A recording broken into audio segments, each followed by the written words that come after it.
ഇന്ന് വലത്തേക്കാൽ വെച്ച് നമുക്ക് അടുക്കളയിലോട്ട് കയറി കുക്കിംഗ് സ്റ്റാർട്ട് ചെയ്യാം. അപ്പൊ ഇന്നലെ നമ്മൾ മുട്ട പുഴുങ്ങാൻ വേണ്ടി വെച്ചു കേട്ടോ. പക്ഷെ ആദ്യത്തെ ട്രൈ ആയതുകൊണ്ട് മുട്ടയൊക്കെ ചിരിക്കും. അപ്പൊ അതുകൊണ്ട് നമ്മൾ ഇന്ന് ബ്രെഡ് ഓംലെറ്റ് ആണ് കേട്ടോ ഉണ്ടാക്കാൻ പോകുന്നത്.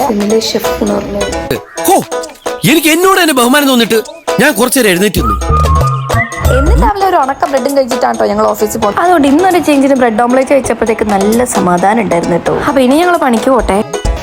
ഇന്നത്തെ ബ്രെഡ് ഓംലെറ്റ് ഭയങ്കര അടിപൊളിയായിരുന്നു. അങ്ങനെ പിന്നെ ഉച്ചയായപ്പോഴത്തേക്ക് നല്ല ചോറൊക്കെ ഉണ്ടായിരുന്നു. പിന്നെ അതൊക്കെ കഴിച്ചേട്ടോ. ഇവിടെ ഭയങ്കര മഴ. എന്താണെന്ന് പറഞ്ഞിട്ട് നമ്മൾ അടുക്കള കയറിയത് കൊണ്ടാണോ എന്ന് പറഞ്ഞിട്ട് ഭയങ്കര മഴയായിരുന്നു. അത് കഴിഞ്ഞപ്പോൾ അവിടുത്തെ ക്യാൻറ്റീനിൽ ദൈവക സാധനങ്ങൾ കണ്ടപ്പോൾ എങ്ങനെയാ മേടിക്കാതെ പോവുക.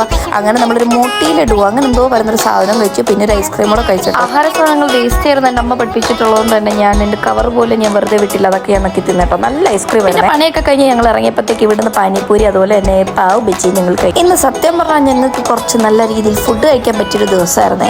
പിന്നെ വീട്ടിൽ വന്നപ്പോൾ നല്ല ചോറും ചമ്മന്തിപ്പൊടി ഉണ്ടായിരുന്നു വീട്ടിൽ നിന്ന്. പിന്നെ അതൊക്കെ കൂട്ടി കഴിച്ചട്ടോ. പക്ഷെ എനിക്ക് അങ്ങോട്ട് തികഞ്ഞില്ല.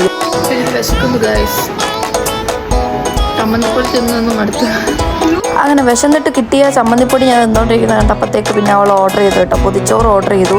അങ്ങനെ പിന്നെ പൊതിച്ചോറിനകത്ത് പിന്നെ മുട്ട ഉണ്ടായിരുന്നു, മീനുണ്ടായിരുന്നു. അതൊക്കെ കണ്ടപ്പോൾ തന്നെ മനസ്സിനൊരു സന്തോഷമായിരുന്നു കേട്ടോ. പിന്നെ അതൊക്കെ കുട്ടി അങ്ങോട്ട് കഴിച്ചേ. വേറെ നിറഞ്ഞ് പണ്ടാരടങ്ങി.